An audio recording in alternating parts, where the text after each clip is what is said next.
We're back.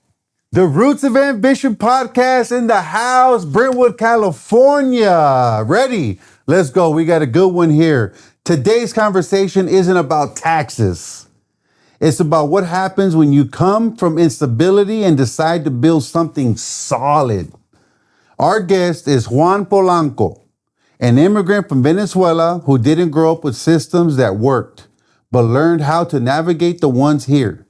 He's building a tax business while still working and hiring and learning in real time, using education, not fear, to help people keep more of what they earn. I love that, bro.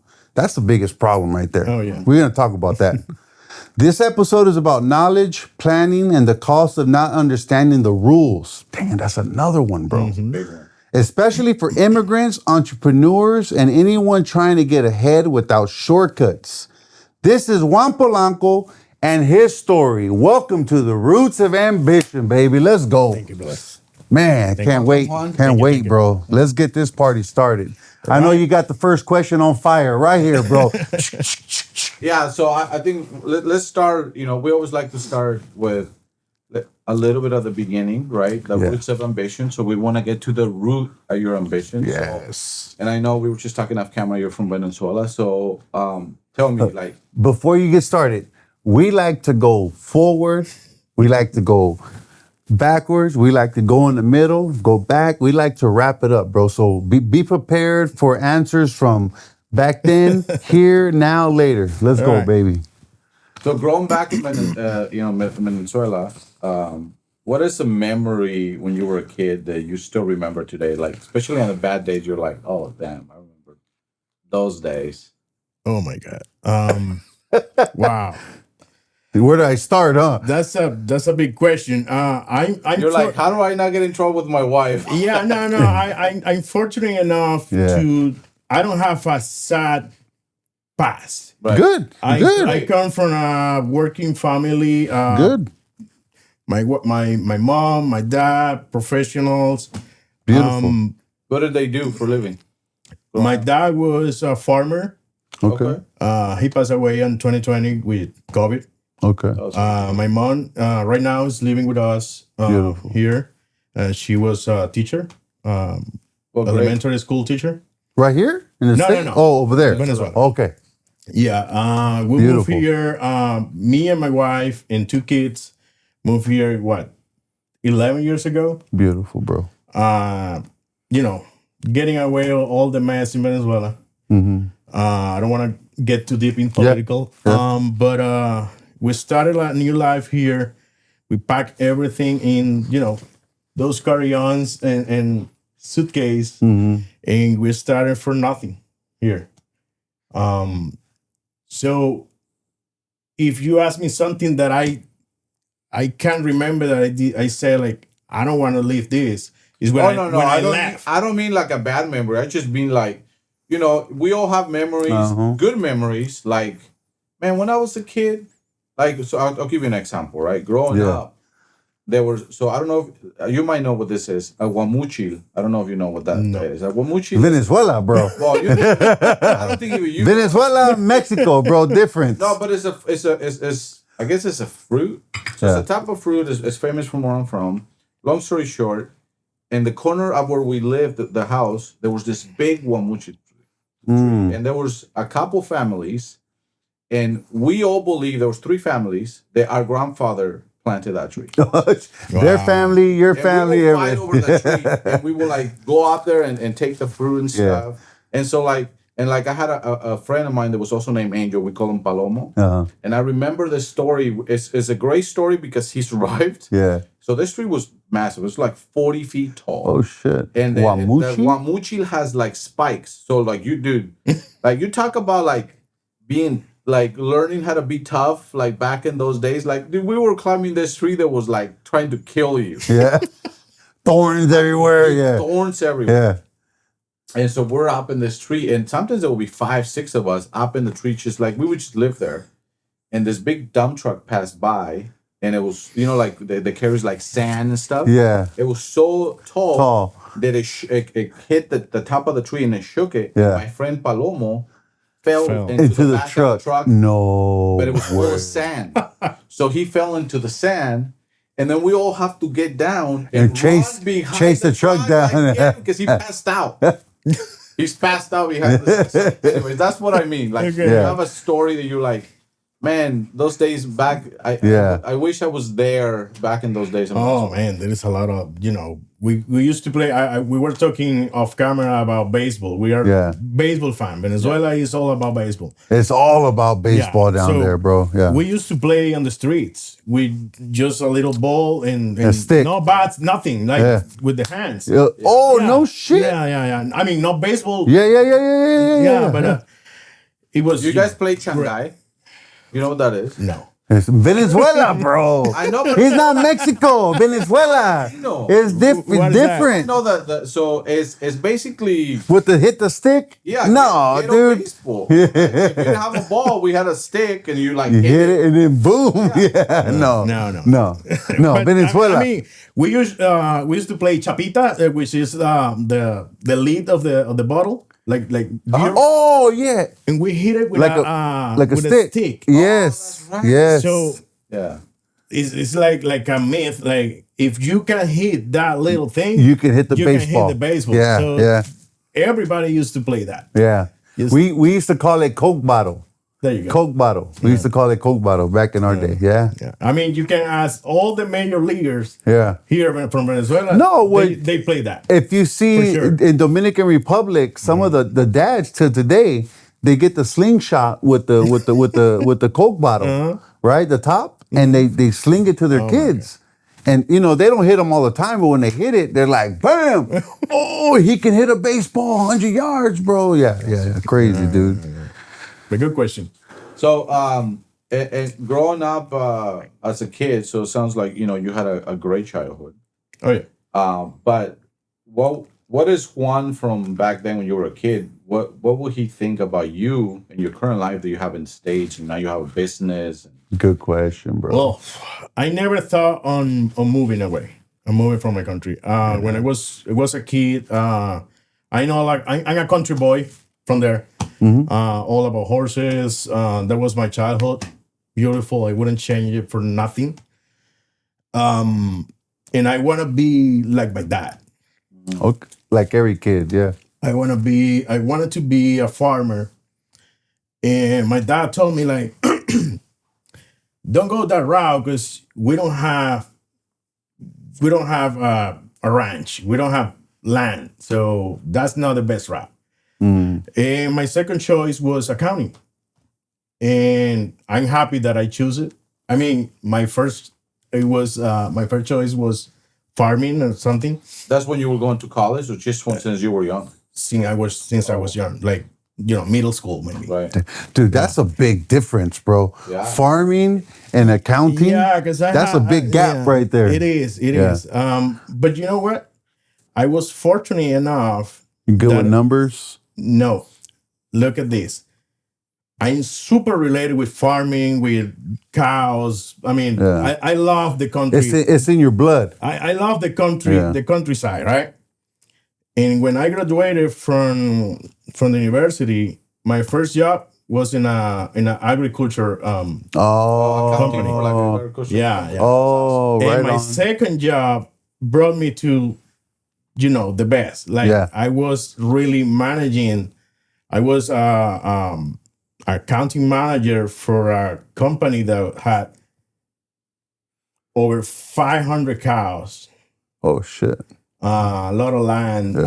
They had everything, like the whole system, Yeah. from babies through the Oh, package. so you probably mean 500,000 cows, or 500? Oh, doesn't I seem like mean, a lot. Okay. Let me take it back. 500 cows in Venezuela It's a lot. It's a lot. Okay. Yeah. Here is like a small guy. Actually, Yeah. okay. Yeah. Okay. I mean, that was when I started. Right now, they may have 2,000-3,000. I don't know, Yeah. but they're growing a lot That's cool. since the last 10 You years. still ride here in the States? Yeah. Oh, really? I had a horse, not anymore, but I did. I bought my horse like 3-4 years ago, and I do team penning. You may not know what the No. No. Fill me in, bro. Fill me team in. penning is you work cows. Basically, you get a herd of cows in one side of the thing, and you brought 3 of them to a pen.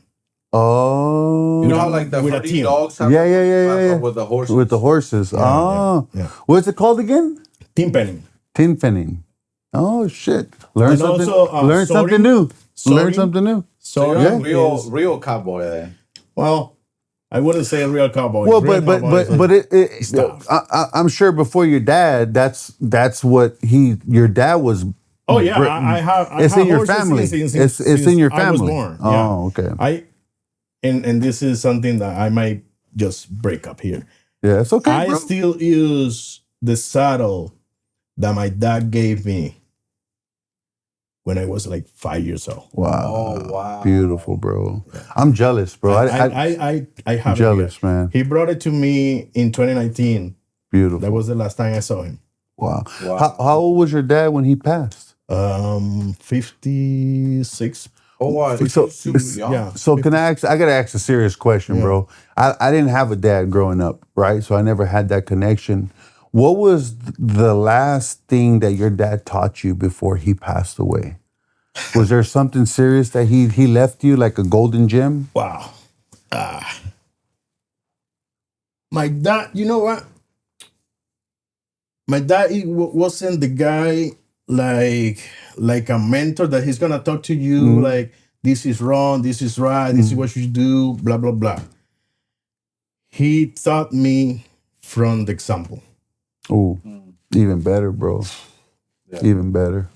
So Amen, bro. yeah, That was beautiful. when I get somebody to tell me you're like your dad, that's super big to me. Yeah, and I'm super alike to him. Yeah. Beautiful, bro. Beautiful. Yeah. What's the one thing that your dad has taught you that you carry to this day with your kids? Honesty. Honesty. Why is honesty Friendship. okay? Be straight, no filter. My dad hadn't. He was have honest. Filter, Honest. honest. You either love him Or you hate him. There's no middle ground. no middle. Yeah, Yeah. That's how you are too. yeah, You carry that with your kids? I do. That's beautiful, And bro. it's super hard right now because I saw one of your episode. I think it was Sean Yeah. that he said like kids right now was you. I don't know. Kids right now don't even know how to say hello. Yeah. You know, like they do this and maybe they're looking Yeah. somewhere on the phone. Like this is Yeah. something that, you know, So important. Yeah. So important. so important. Right on. So most people, well, most men, young men, have a cycle they break that they learn negative from their fathers or parents. Is there anything negative that he did that you stopped? Like, so for example, I tell my kids, like, I'm not perfect, right? There's a lot of things that I do that probably isn't right. Yeah. So as a parent, as you get older, maybe you stop that, Yeah. right? And you continue something in your own way. Is there anything? Well, it's something cultural. Yeah. You know, we in Latin America, it's super normal to, you know, drink. Yeah. And my dad was the one that if you offer him like let's take a beer, Yeah. he will say no. Yeah. Let's take a Beers. box. You know? Yeah. Beers. Yeah. Beers. So With the Z. With the Z.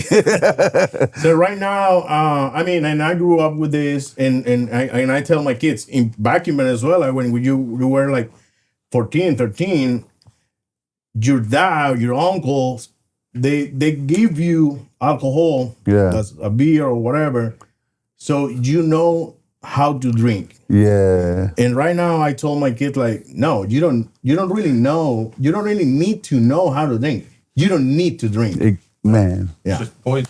Yeah. Yes. You don't need to drink. So So that's one of the things you kind of. yeah, I wouldn't say I'm not drinking anymore, Yeah. but I cut the alcohol 80%. 100%. And Yes. it wasn't that I was like an alcoholic. No. No, It no, was no. just like, okay, what am I doing? How can I teach my kids if they see me drinking? So I just cut it off. Amen.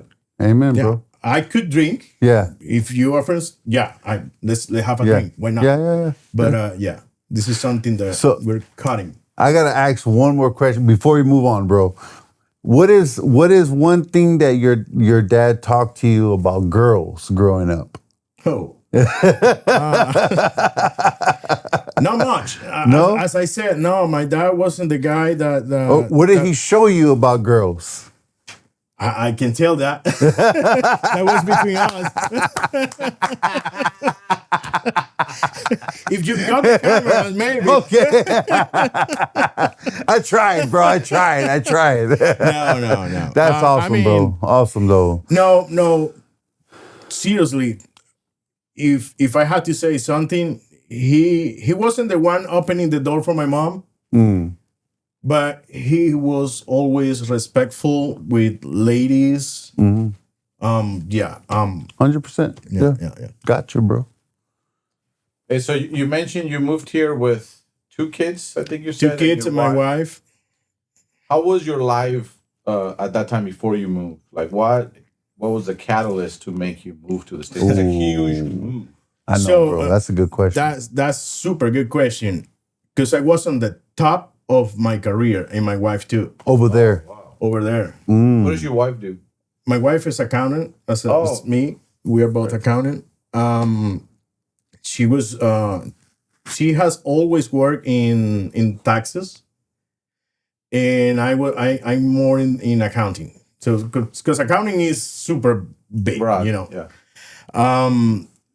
So I was, as I say, I was accounting manager for a good company, and we have to, like we said, like no, we can't live anymore here.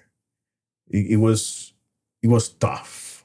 What was tough about it? Yeah, I was gonna say, what was tough? The situation, the Like the economy? the economy. okay. Like my daughter was 2 years old, and for you to get the diapers or the milk, you had to do 2 hours line on the supermarket.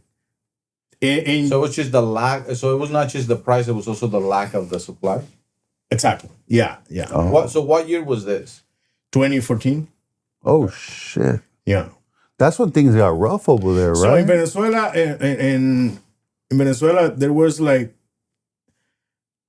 between years we had like ups and downs during the Chavez government. So he started in 99, and in 2001 there was a big shutdown from the oil company trying to get him out. Oh. And he got away from that. Right. And he was lucky enough. I mean, I'm terrible with dates. Yeah.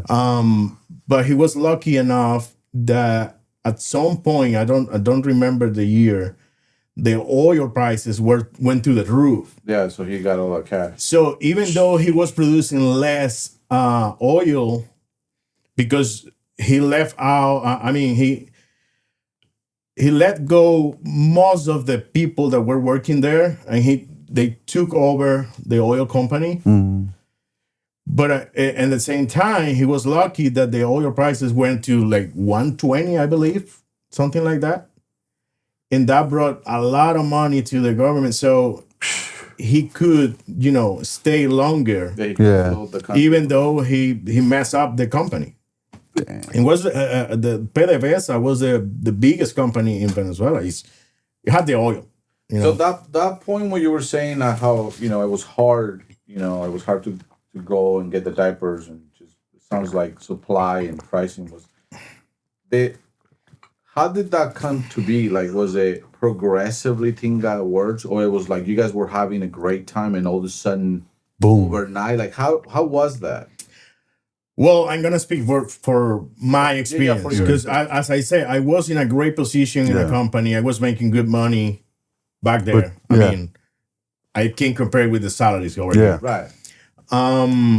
So for me, the economy was good, but even though we had money, we couldn't spend it because it was so hard to get stuff. Yeah, to get like stuff. I have a picture in a supermarket where even you having the money, you can just buy like a dozen eggs, for example, like just one. Oh, there was a limit. Yeah. Oh, So it didn't matter that you had the money or not. You could just buy a dozen eggs. X amount. That's it. Yeah.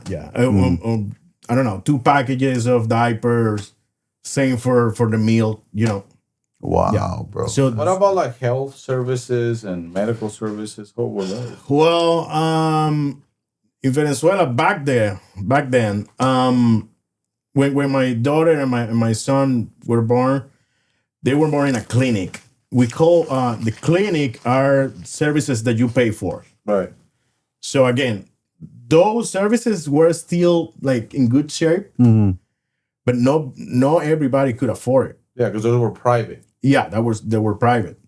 But the public thing, they were like, I mean, they were never good, or maybe, I mean, not never, but maybe from 20 years back, you couldn't say, oh, this is something that I could go just no. Yeah. I mean, people with little money, they will prefer to go to the clinics, to the private one.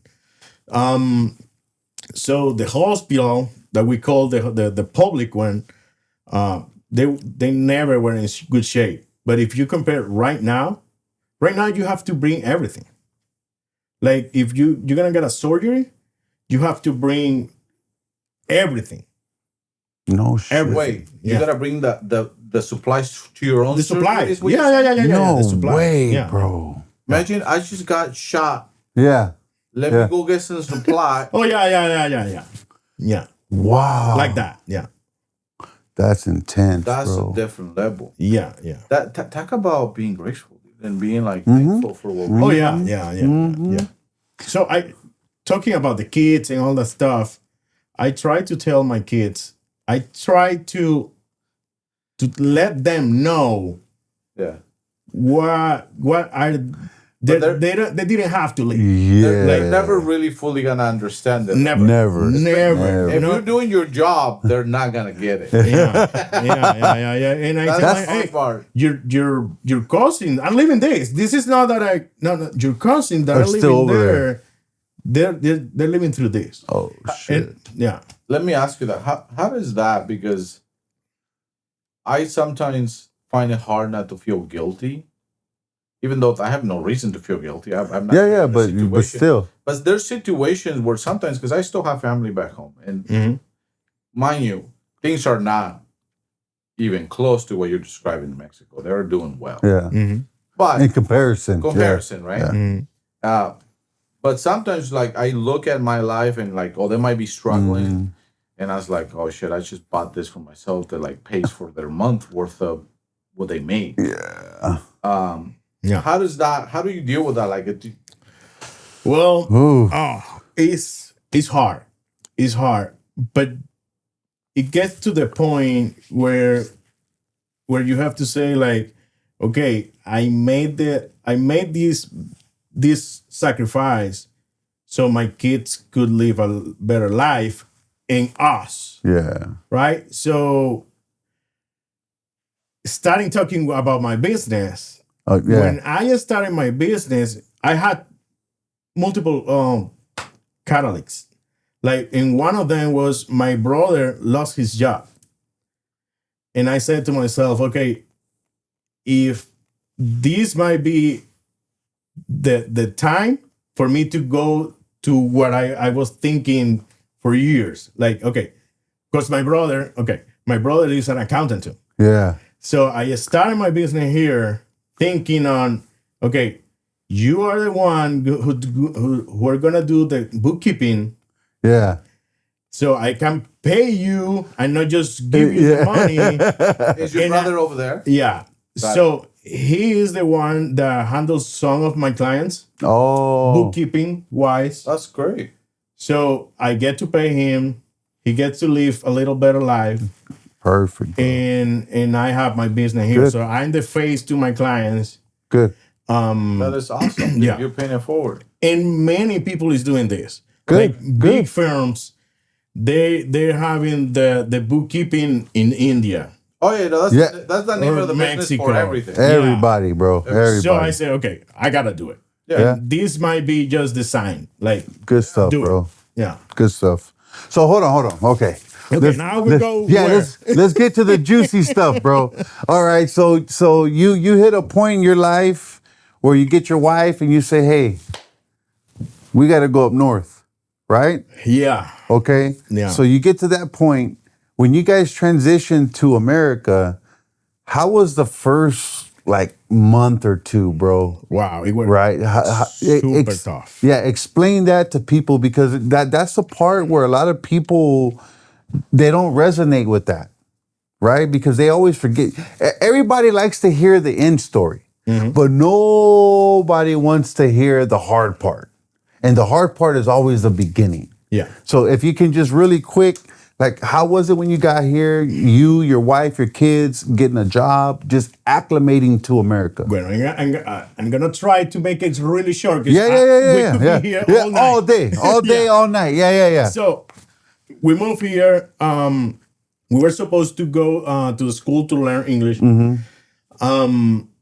And we got visas. We came Yeah. with visa student. You may not know about that because Yeah. you were born here. Yeah. So we started, and the first thing that we knew is that we couldn't switch schedules to watch the kids You and your wife. because we had to be in the school at the same time. Oh, So shit. first problem. Okay, I'm just gonna pass. Yeah. Okay. So fast forward 2 years after, we started working because of that visa. I'm gonna try to make it fast. Yeah. I'm already stressed out, bro. Okay, hold on. No. Let me take it back a little bit. When we decided, because many things happening in back there, we started. Okay, we're gonna stay. Here. We're gonna stay. Yeah. Yeah. The first at the beginning, we weren't thinking on staying. You just came to see what it was like, and To study English and probably 6 months back home. Take home. So we got to the point. We got back then. The government, how can I say, like they sell you the currencies, the dollars, against the bolivar, the currency over there, at a really good price. Okay. But you have to pass multiple steps. Yeah. So when we finish, by the time we finish the study here, 6 months, they send us a letter. You're denied. Oh. So I had two options, like go back with zero money Oh, shit. or stay here, figure it out. Yeah. So we started to Stay here. We decided to figure it out. Fuck yeah. Fast forward, we got our work permit. We started working. Oh no. Let me take it back a little bit. I started working in a restaurant. Yeah. Yeah. Dishwasher. So hold on, time out. Yeah. So did you have family here already? No. Or was just you, your my wife, and the kids. kids? Yeah. So we had to okay. We had to bring my aunt here to take Okay. care of the kids While you guys were working. We were to the. but you were Yeah. staying with anybody or no? No. We stayed in a hotel for 4 weeks in Berkeley. And then we got a call from, we were just standing one day after one day because we thought that to find an apartment it was easy. No, it wasn't. no. It's not. No. Super hard. No Especially in credit, Berkeley. no credit, no nothing. Nothing. Yeah. So Not even a job. Not even a job. Yeah, nothing. I mean, we had the funds Yeah. and we were able to, but it took us like a month to get an apartment. But the thing you guys had on your side was you were an accountant. You were good with money. Well, I mean, it doesn't really matter. But you understood, because a lot of people, they don't understand money like that, right? Like they'll buy dumb shit that they don't need, right? No. Like you were frugal, right? Yeah. I mean, we were in a hotel and we had a Trader Joe's just in the corner. I went every day to buy the stuff to cook at the hotel. Yeah. Right. I had a sandwich thing. And we cooked in the hotel breakfast, lunch, dinner. What was your wife thinking during that process? Because it sounds like you guys had a good thing. She was all in. She was in. She was all in. Because she was the first thinking on, we gotta move. Yeah. So she was all in. Oh, that's beautiful. It wasn't my idea. Right. Beautiful. Yeah. Beautiful. So let me tell you this. It was May, so it was graduation month, right? So we get the call from reception. Hey, you guys can't extend anymore because the hotel is totally booked. Oh shit! So I found a hotel in Livermore, not in Livermore, in Pleasanton. All the way here. Oh shit! Yeah. So it was a mess. It was super messy. It was that mess that. At the beginning, we just had one cell phone because we were trying to save the money. Yeah, bro. So we didn't know about the buses and everything. Nothing. So many times we got in the bus in the wrong bus or in the wrong direction. Oh my god! Because it was the same number but wrong direction. Yeah. It is super. I mean. Yes. Yeah. It is. So crazy. how much money did you guys have? How much money do you guys have, and how long do you have to save to be able to come here and do this? We brought like 30 grand. Okay, so you had some breathing room, a little bit. A little bit. But when you see that dragging, because for international students, the fees are really high. Oh. Yeah, the fees are really high. Yeah. So, okay, fast forward. I started working in a restaurant, like, hey, I got to do something. And I started dishwashing. And I asked the owner, because the restaurant was like done. Like, it wasn't selling a lot. And I asked, like, hey, I'm looking for a place to sell Venezuelan food. And he said, well, if you want to sell, you can use. He was just working from Tuesday to Sundays at night, and he said, if you want to do it on Monday on lunch hours, go for it. And I started there. Oh no shit! Selling arepas, empanadas, all the Venezuelan things, and we hit the point where we are in the press. In the local newspaper, we got for Pleasanton. No, in Berkeley. Oh, in Berkeley. In Berkeley. No, after that, I moved to Berkeley. I found you moved back to Berkeley. I found a super small apartment, and we were there. So back in Berkeley, we started selling food in that restaurant. One week after another, I got to put it on Facebook. And the Venezuelan people started coming. So somebody from Berkeley newspaper, I don't remember the name.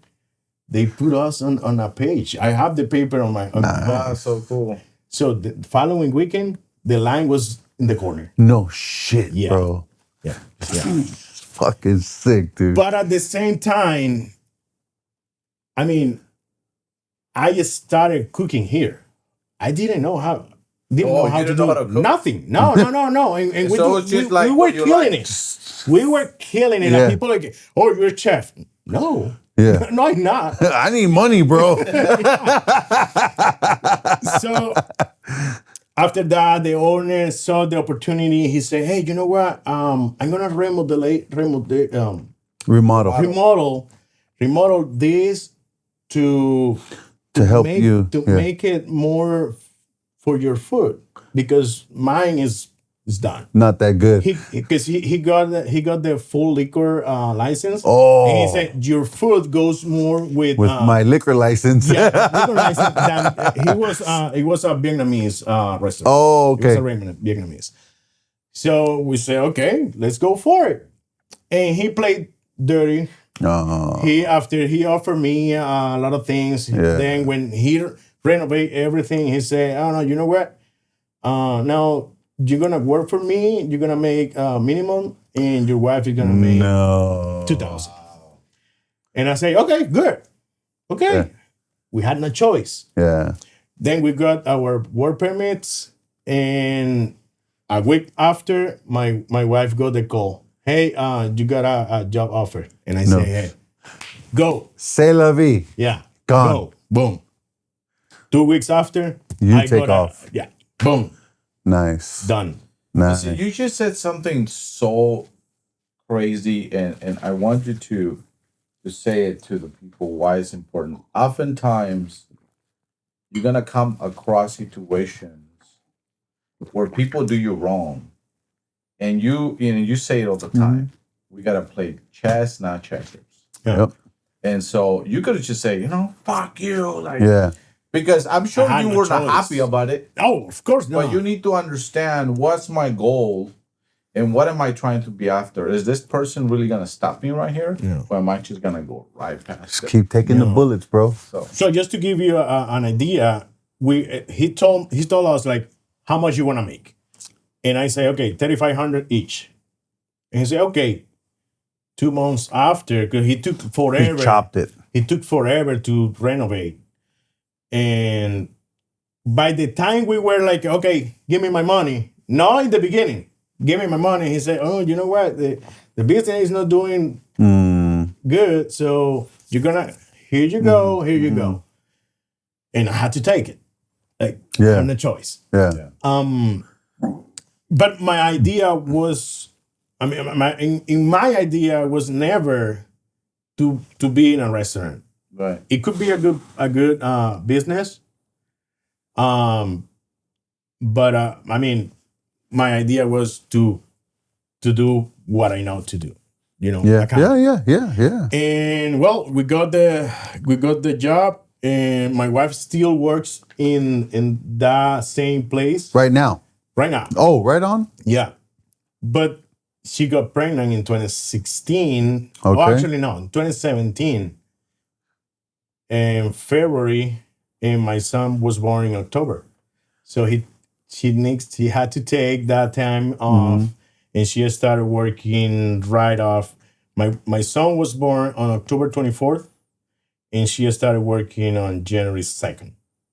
Okay. Oh, wow. Just like a month and a half. Right after. And a half. Oh shit. Wow, Yeah, bro. in 2018. Okay. Yeah. Bro, I'm already stressed out.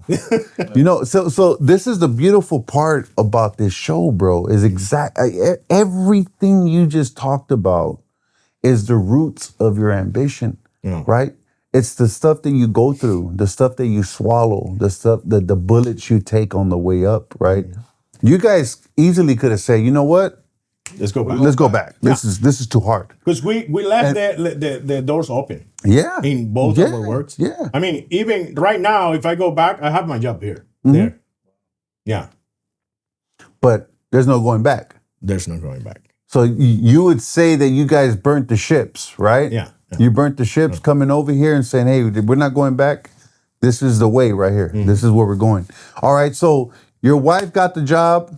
You got the job later, right? How long did it take you guys afterwards to start talking about starting your guys' own business? Okay. Here's the funny part. Yes. When I had to do my first taxes here, of course I didn't do it myself because I didn't know the law. Right. So I paid for it. And I got like 5,000 tax liability. Like I had to pay 5,000. I said, whoa, wow. I had to borrow that money because I didn't have it.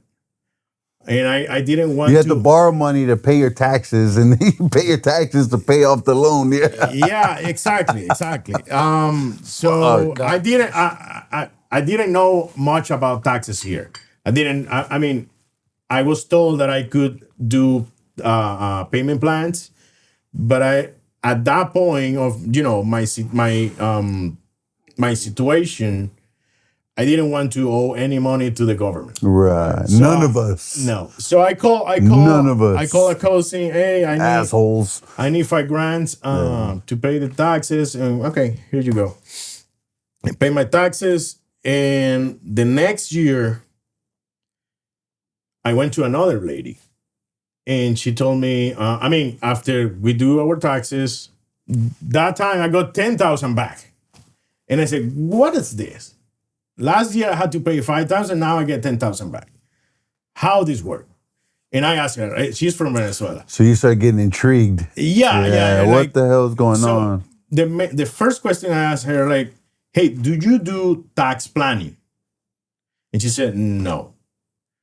And I said, "Why?"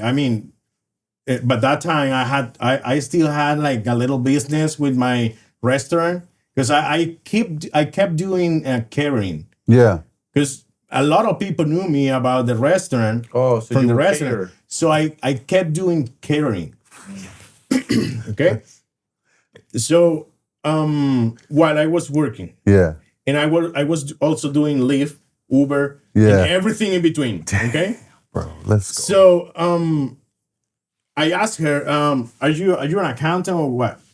Oh, no. I just have to do taxes. You just need to pass a test, get your certificate, and that's it. And I said, what? No way. So I started investigating, and she was right. You just need to pass a test. Take 60 hours, pass a test, and you get your certificate as a tax preparer. But as the time goes, I started making more money. My wife started making more money. Where you were working. Yeah. We were just established in our professional, doing what we're doing right now. Yeah. So we started making good money, and I started doing my taxes on TurboTax. Yeah. So I saw from firsthand like how much money the government is taking. Wow, Fucking motherfuckers. that's a lot. This can't be right. So I started searching. Yeah. How can I save money on taxes? And I came across a lot of profiles, good people, bad people, and I started, filtering. Mm-hmm.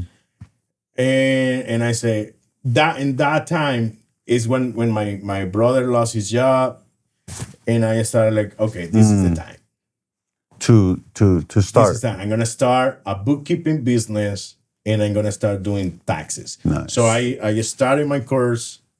I did my 60 hours. I took my test, passed, boom, I'm ready. I already had, because for to do bookkeeping, you just need to know how to do bookkeeping. You don't need any license, anything. So I just started with a couple of clients, friend of mine. And by the next year, I already, the first year I did probably 50 returns. No. Oh, wow. Yeah. The first year. The first year. Wow. I started hustling myself. One man business.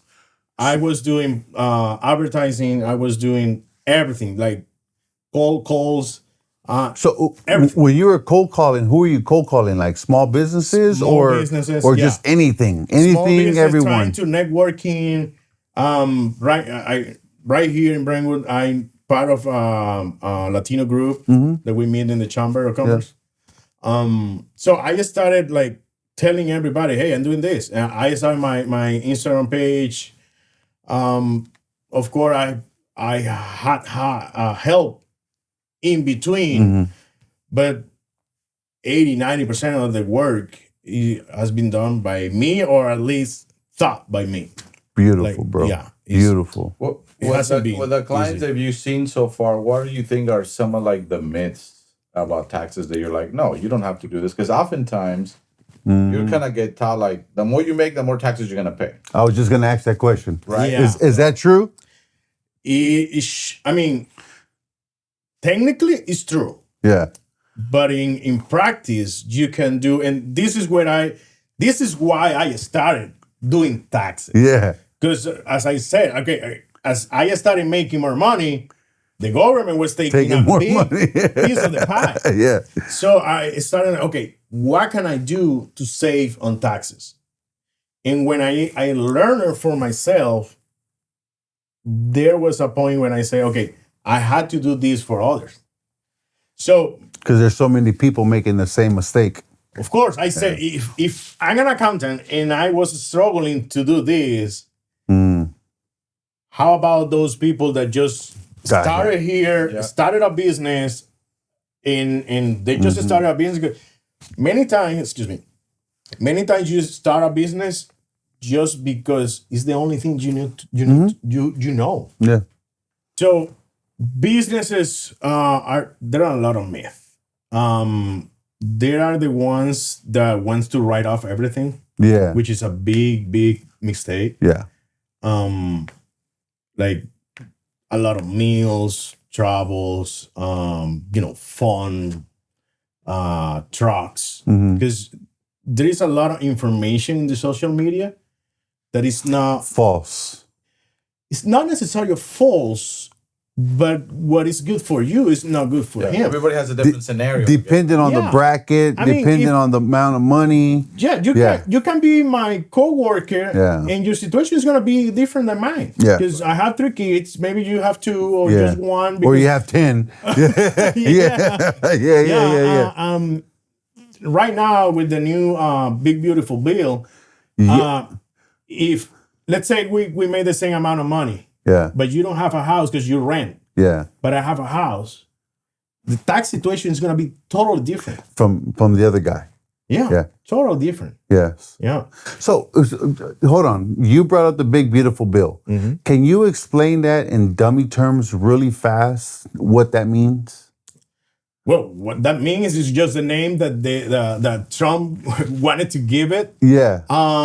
There's a lot of changes from the previous tax law.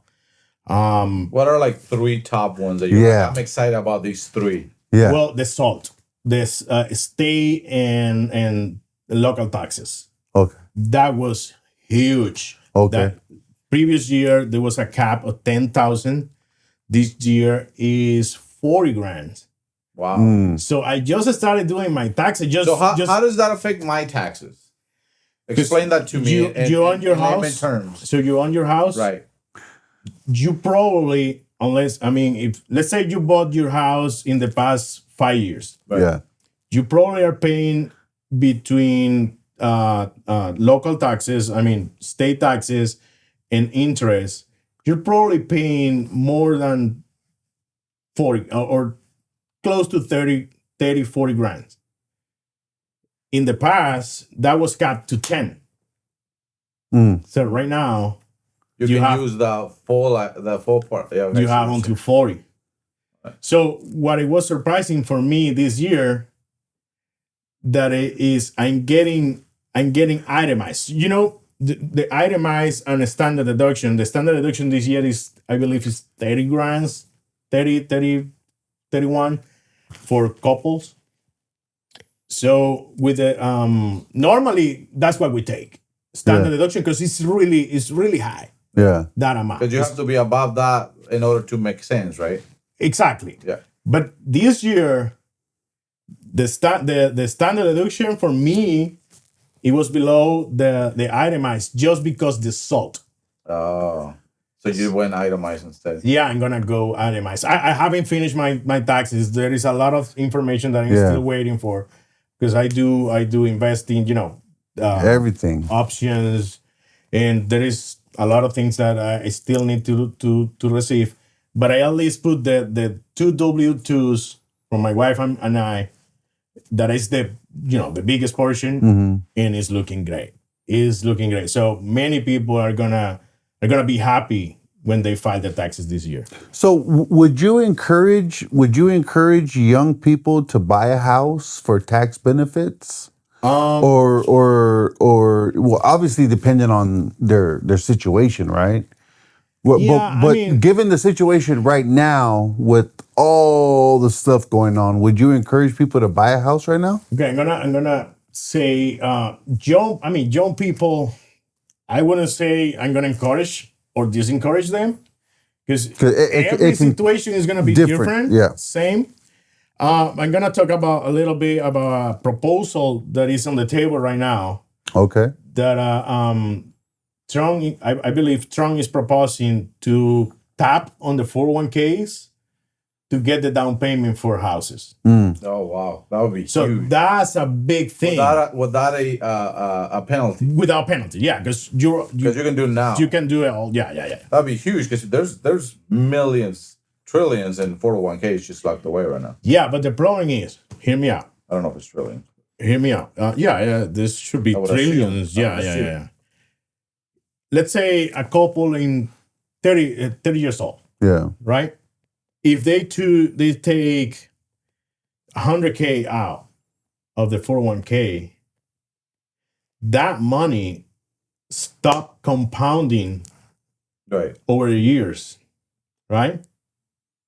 So even though, they're going to get a house, but they stop compounding that money. So you solved a problem right now, but you may have another one when you retire. If you get a good investment, because I'm thinking like, I don't know what this bill is, I'm not familiar with, but like if it's available to do regardless of if it's just for first home owners, but if I get what you're saying, so you're gonna lose on the compounding of what you have, right? The compounding power of your 401k, because you're taking 100 out, so that power goes away. But if you buy a good investment of a house, you could outperform your 401k. So you see what I'm saying? So yeah, totally. And I'm gonna say my experience, and you got the point. Because any investment has like the perfect timing. It's about the perfect timing, right? So I bought my house in 2020. For me, so far has been in the perfect timing because I bought my house around May. So I got incentive. I got a good price, and I got 2.75% interest. So I got the best word of the everything. Yeah, I got an incentive, 70 grand. No shit. Let me pause you there. I'm gonna just pivot for a second. 2.7. What does that feel like knowing the interest rates in Venezuela? You're talking. Man, 2.7. let me take it back a little bit. When I bought my first car on That's payments, crazy. Here, I got it at 21%. No, and I thought like, I'm doing amazing because back there it was more. Yeah. After, I get familiar with everything here, with the numbers, with the rates, with everything. I say, oh my God, I got super screwed there. No, my first car was also like 24, 25% because somebody had to go sign for me. Yeah. So going back to your question, 2.75. Yeah. You don't need to compare to Venezuela. No, just compare it right now. Now. Fair enough. It's 6%. I bought a house, a rental house in Florida, and I'm paying 7.25. Damn. It's super hard. So you talked about how like there's some businesses and people that just want to take too many what do you call it write-offs that might not be realistic. But if you have to just pick two, let's say, write-offs that people often miss, there's like you should really be looking at that. Like, what is the biggest miss that you see? That people miss? Yeah. Well, people sometimes like this. You have this beautiful studio in your house. You should be taking home office because this is definitely 100% business use, and that's why I said about this studio is because it have to be 100% business use. It can be just a space on your room or on your dinner table. It have to be especially for business. Oh no, 100%. It's a full room. Okay, It's for your wife, right? For your business. Right. Yeah, for your wife's I see what you're business. saying. You know what I mean? Yeah. Yeah. You have to be regularly used for the business, and you have to be for the business. And I mean, for example, if you have something that it doesn't belong to the business and you get audited, and the IRS people come to your house, they can disallow that write-off because they say, okay, this is not from the business. Yeah. Yeah. Yeah. Dang, bro, that's deep. Yeah. So other stuff that people and I wouldn't focus on what people miss, but what people abuse. Okay. Like if you have a car, your vehicle, it's hard to explain to the IRS people that you use that vehicle 100% for the business, unless it's a a truck. Company You car. have a company truck or something. Logos and everything on it. The logos doesn't matter. And here's another myth. People think that because you just wrapped your vehicle, you bought a Mercedes G-Wagon, Yeah. and you wrap it up with your It's business. business. No. It's business. No. It's how you use it. Yeah. It is how you use it. Because in the forms, and many, I believe nobody explained this. Like when you're doing the taxes, you get asked how many miles does the car started with, how many at the end, how many were for business, how many were for personal use. Then you select the percentage of how much you're gonna write off. Yeah. So what people do is 100%. Yeah. All the time. And that's where they mess up. Yeah, because that is when the IRS. I mean, when the IRS send people to audit, Yeah. they're gonna come, take the money, and go. Go. Right. So what are they gonna look for? Yeah. 100% vehicle. Okay, Oh, show me. Show me. Yeah. Show me. Show me the 100%. Yeah. Yeah. How do you Meals. prove the percentages? You have to keep mileage logs. You have to keep mileage log. Yeah. There is a lot of apps.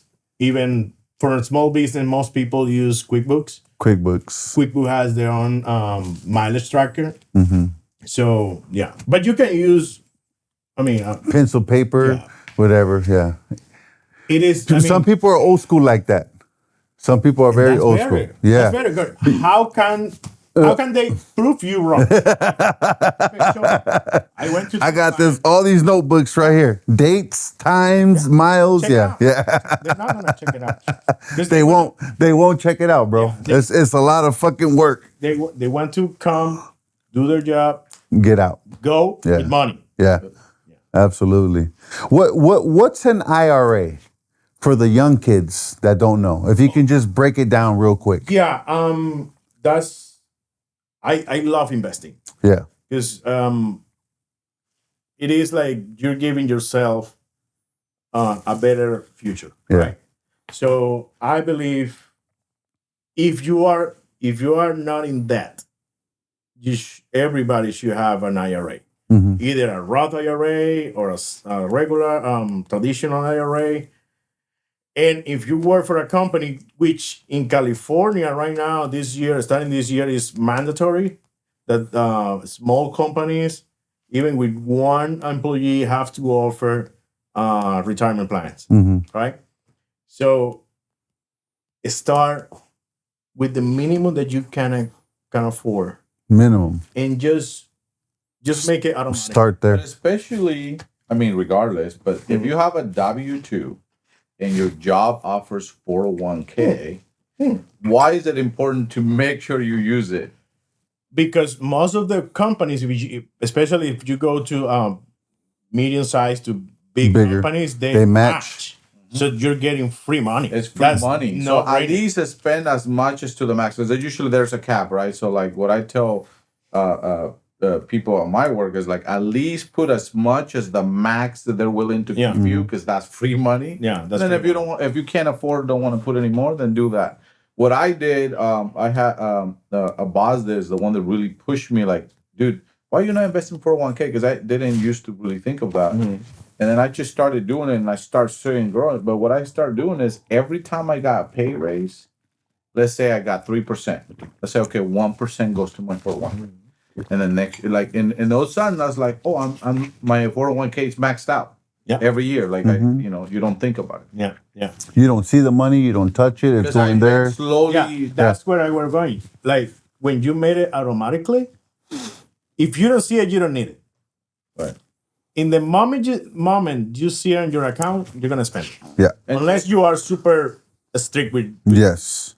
your thing. Explain the difference between the Roth IRA and the traditional. I was just going to ask that question. So the traditional, you defer the taxes to when you pull it out. Normally, when you're 59 over or 60, the Roth, you pay the taxes right now, which I believe it could be a good strategy. Right now that we're paying little in taxes, pay the taxes right now, grow that money tax free, and then enjoy your life. Do you think so? You're suggesting to do that full on or like a mix or like? I personally do a mix. And for a small business owner, that could be something that most people miss. They can have a solo 401k. The solo 401k, if they're solo, let's say like me. Let's say like me, like I'm a solo proprietor, solo proprietor, or even you can have like a part-time employee. You can still have your solo 401k. Mm-hmm. So the good thing about the solo 401k, you can put up to 70 grand a year. Wait, so like my wife's a realtor. So she doesn't have, so she would be able to do that? Yeah. Oh, wow, we're missing that then. There you go. You're missing out. All right. You got to get a meeting with this guy. You can put, because and the reason you can put that much is because you can put, you can max out as an employee. Oh, right? that's an The 23,000, and you can max out as an employer. Wow. So you get to put 70 grand. Of course, you have to make that money. Yeah. I mean, it has some explanation that I'm not gonna go deep there. Yeah. Right. But let's say you are able to put the 70 grand. The next year you do another 70 grand. And since it's a solo 401k and maybe you are handling yourself, you don't need to be in Wall Street. Oh, shit. Do you know that? Yeah. You know that you can just get that money and maybe invest in this podcast or another business, a restaurant, in a real estate. Without being penalized? Yeah.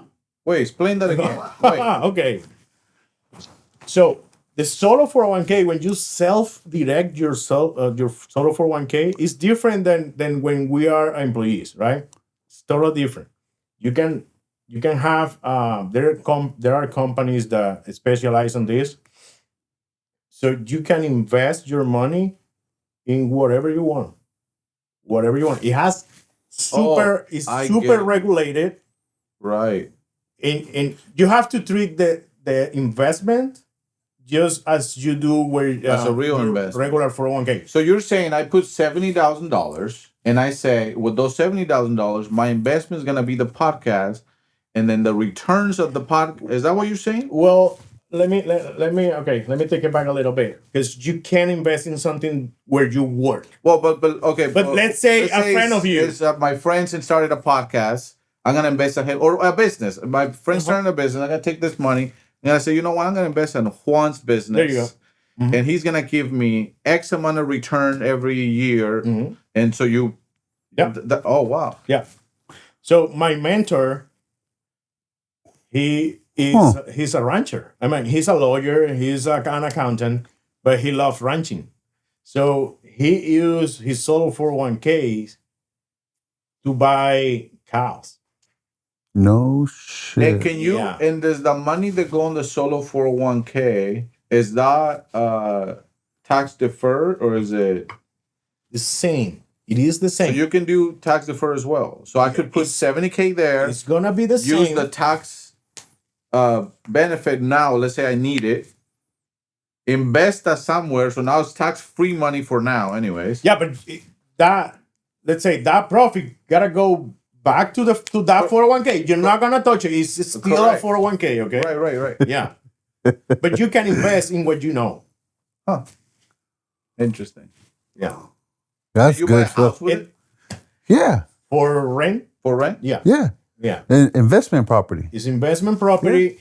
It has a lot of regulations. Like you Right. can't go That's there what we and did. do any repair. Okay, you can't go there and do any repair. You can't stay there. No. You can't do anything. You can rent it. because it's a rental, and you don't want to.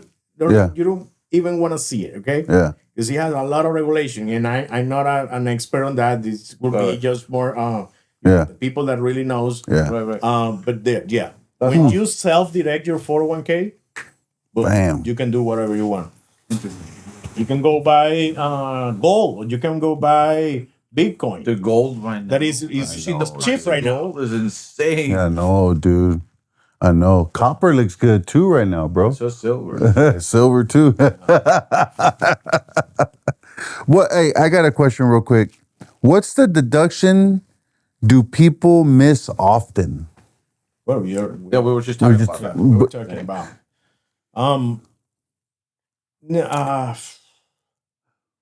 I'm talking about like the most common people.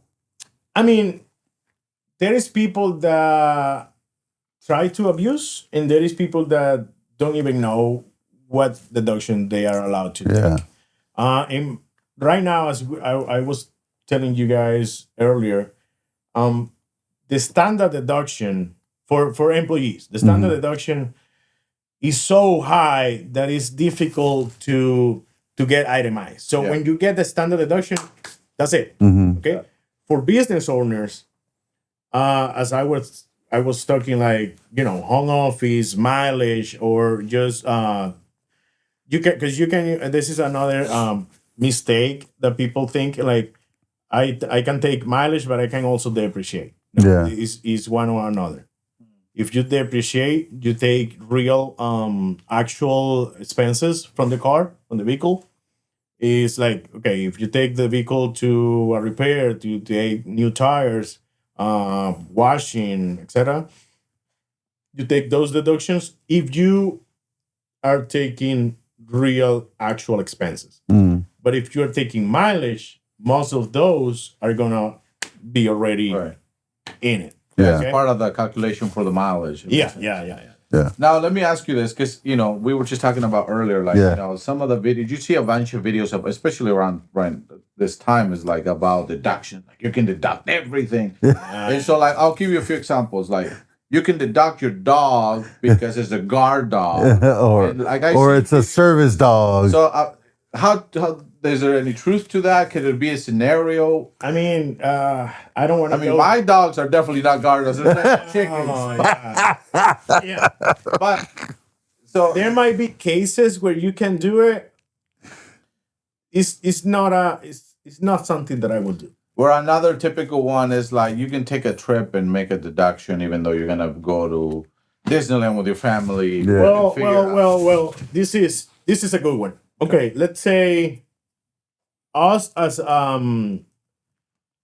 a tax preparer or tax professional, we need to be on top of, we have every year to take some classes. And let's say I have classes or in Vegas, or last year it was in Anaheim. I took my family, I drove there, and I'm not gonna deduct any of my family expenses, but I have to pay for my hotel. So in Yeah, if they stay there, that's yeah. So you can play that. What about the traveling, like gas? You can do your plane. You can do that. you rent a Traveling car. to that event. Okay. So you're taking deduction for mileage. If you take mileage, again, this is gonna be different for each one. Everybody. Yeah, but let's say you take mileage, you're gonna deduct those mileage. Yeah. You're gonna deduct meals. You're gonna deduct the hotel. You're gonna deduct what else? Maintenance on the vehicle? No. Yeah, Maybe. gas. Yeah. If you pay gas, well, again, if you're taking mileage, it's mileage. If you're taking actual, You're Yeah. gonna take the gas. Yeah. Just testing them out. Yeah. Don't trick me there. And something good is, let's say you have an event that is Saturday and Sunday. You can take, you come back on Monday. Maybe Yeah. you can take like a half day, or you go half day before. Yeah. There are some regulations in the Yes. hours, and people. I mean, I don't think people do this right, because it's so detailed. Like, okay, you can, if it's over 150 miles or 50 miles, it is complicated. Yeah. Okay, if it's over 50 miles, you can sleep over. Yeah. But if it's under, you have to stay here. Oh, So it Yeah. has a lot of little things. So you're in Texas. You have to take classes every year for all the different regulations, changes, We have to do rules, everything, huh? Yeah. Man, that's gotta be We have crazy, to take at bro. least 20 hours every year. Wow. And if we miss the deadline, I believe we have to take like 60 hours. Like So Oh wow! Like your thing expires. Yeah. Oh wow! So I'm curious. You only do people in California, or you do people? I have clients in Texas. I have clients. So you have to learn all their rules too, right? 'cause, I mean, Because I'm sure every state is different. Income tax is basically IRS government. Oh. Federal. Federal. Okay. Right? Okay. So Makes sense. There are states like California. Pretty flat line. Pretty. You have to know about that state, because there are some stuff that California doesn't necessarily align. But the biggest the changes federal- are at the state level. No, the biggest change are the federal level. I mean, that's what I meant. Yeah. At the federal. level. Mm. Yeah. Oh, it makes sense. What will be a thing that you can tell people, like, if they start doing this habit now, it can save them thousands of dollars per year? Good question, bro. Well, the most important thing having a business. Stop spending your money on stupid shit. That's one. That's a good start. Serious, bro. But many people doesn't pay attention or doesn't necessarily have good records, good bookkeeping. Sometimes you just start as you can, and then when you get messy. Oh, I got this fine. Because you know what? Many people just think I'm saving, because I'm not paying a bookkeeper. Yeah. I'm saving. And they receive a letter from the IRS. Oh Okay, shit. let me tell you this. I got a client 2 years ago. I know him like since the beginning, since I started here. And I told him, hey, I'm starting this. Oh no, I have my lady. Okay, good. He called me. Hey, are you still doing this? Of course. I just told you. I got a fine from EDD. Oh. How much? 250. 250,000. 250,000. Wow. Motherfucker. So That's a big mistake. how much did he save? Nothing. Because he wasn't advised on how to do things. He was running a business since 2016, Right. and he was doing okay. He was doing great, right? Mhm. He was doing whatever he wanted to do in the best way that he think, but he was doing something wrong and he got hit. Mhm. But he had somebody that was taking care of. He thought. Yeah. Right. I mean, that person just used to do his taxes. So So he wasn't advising him. Exactly. And But also, he might have not known who to pick. So, like, I'm a new business owner. Like, let's say I'm looking for somebody. What are the things to look for? Because how do you know I'm picking the right person? well, that's a good question. And that gotta be on you. Like, But Test me. what are things to look for? Yeah. Like, if you're gonna give some advice to somebody that is starting a business right now, and they're like, "Oh my God, I'm listening to what you're saying. I don't want to be in the situation." So, what are red flags to look for? Like, I should look for these things and the person that is taking care of my business accounting and taxes. Well, That camera right there, bro. one of the things that I say is if you have a business, talk to no one, but maybe 2 or 3 tax professionals when you are starting or before you even start.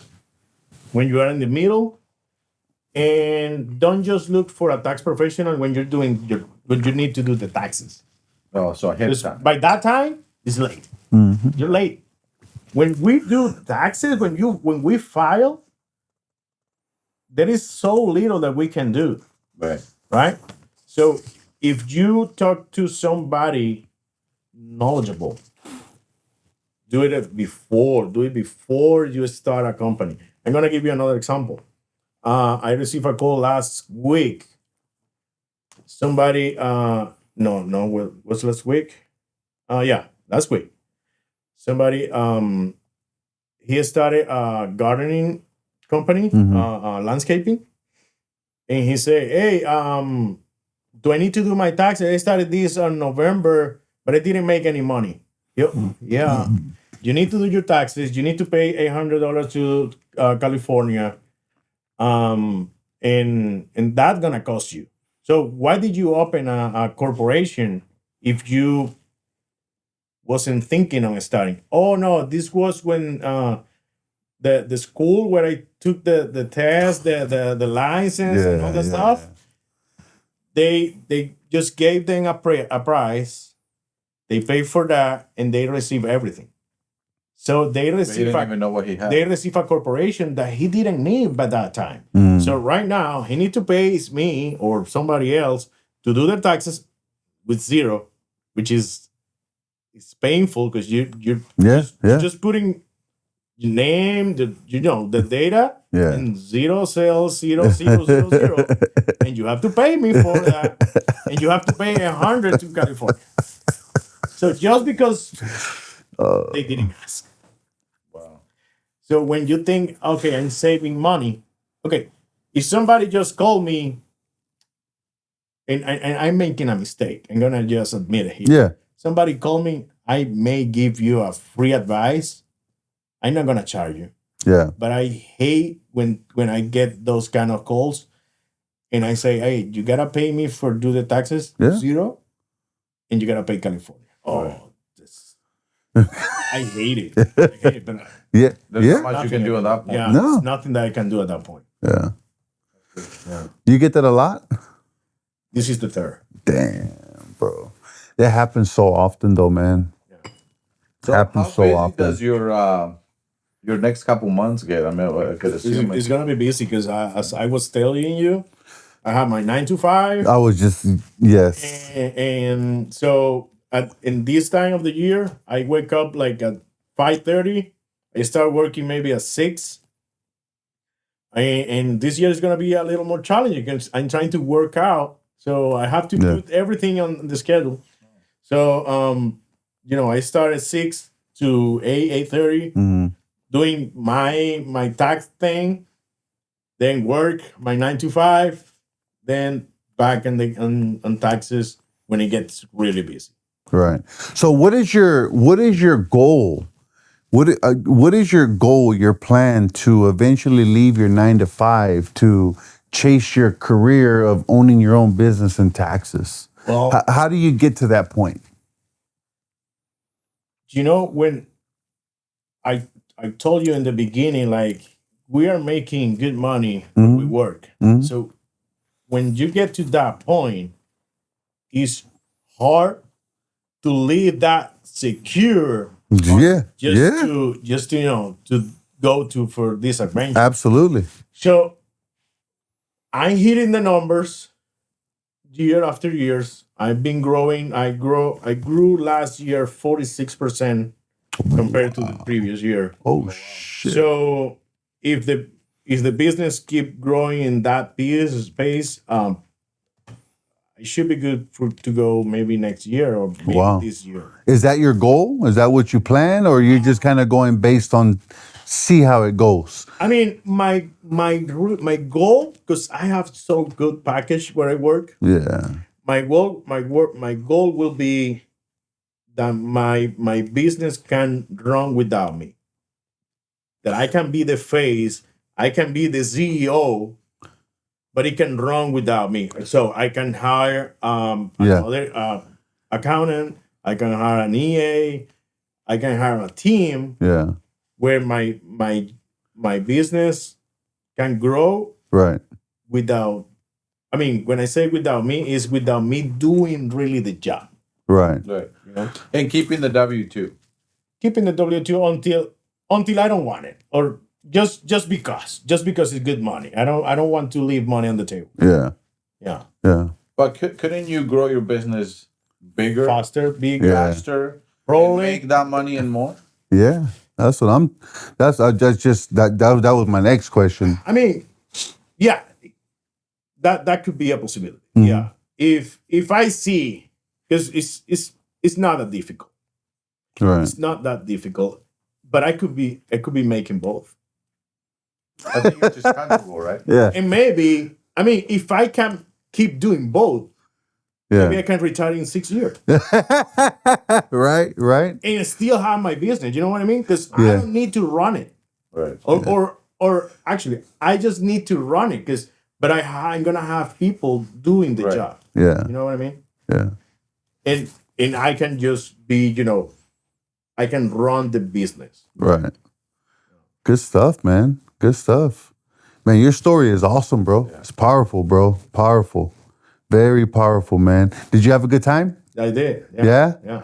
Yeah? Easy money, huh? Easy. Easy, bro. I told you, once we started rolling. Nervous. Yeah, I tell you, once you started talking, it was Little bit. bam, bro.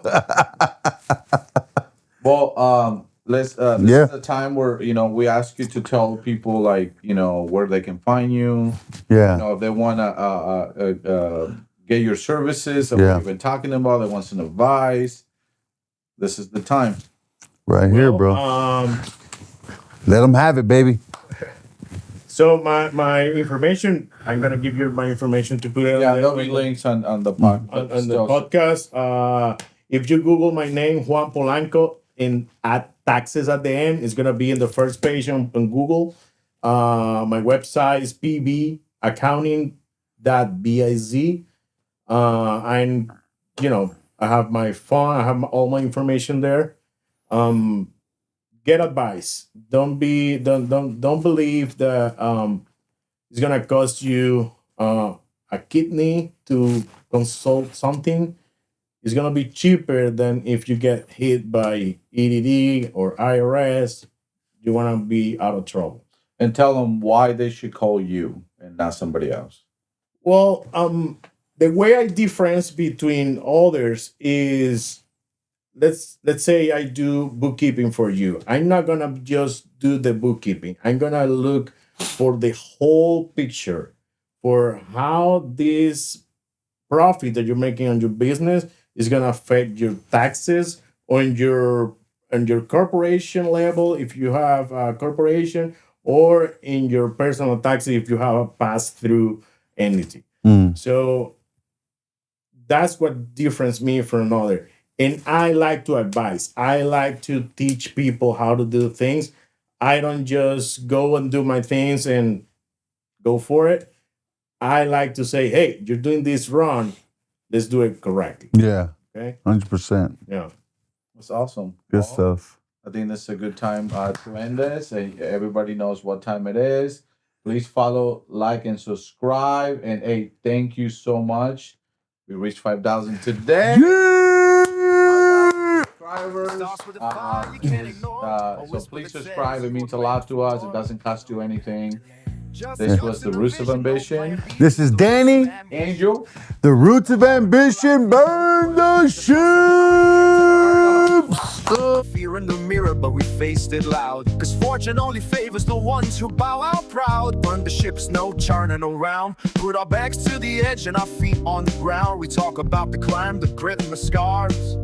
The roots run deep and the dreams reach far. Yeah, These are the roots, yeah, the roots of ambition. Stories of risk and it all with conviction. From fatherhood to building a brand, we talk about the moment you finally took a stand. It's heart, it's truth, it's vision. This is the roots of ambition, yeah.